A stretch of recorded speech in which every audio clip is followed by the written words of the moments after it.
ఇంద్రధనస్సు అంటే మనందరికీ ఎంతో ఇష్టం. ఆకాశంలో 7 రంగులు చూస్తుంటే మనసు ఆనందంతో నిండిపోతుంది.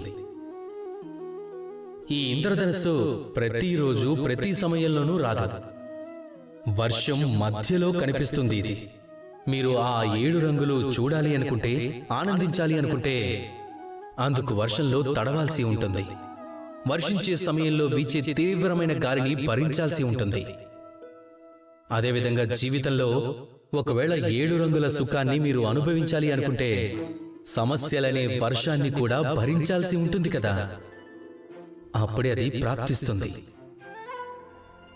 గుర్తుపెట్టుకోండి, ఒక పసి శిశువు అతనికి ఆకలేసినప్పుడు తన అమ్మకు అది చెప్పలేడు, తెలియజేయలేడు. అదే విధంగా తను ఆ ఆకలి బాధను భరించాల్సి వస్తుంది. తరువాత ఆ బాధలో తను ఏడుస్తుంటే అప్పుడు అమ్మకు అర్థమవుతుంది ఈ పసికందుకు ఆకలిస్తుంది అని. అప్పుడు తన ఆకలిని తీరుస్తుంది. మీరు కూర్చున్న చోటికి ఈ ప్రపంచంలో ఏదీ రాదు.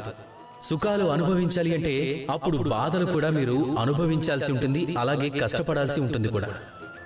కాబట్టి సాహసంతో ప్రతి కష్టాన్ని ఎదుర్కోండి, శౌర్యంతో కష్టపడండి.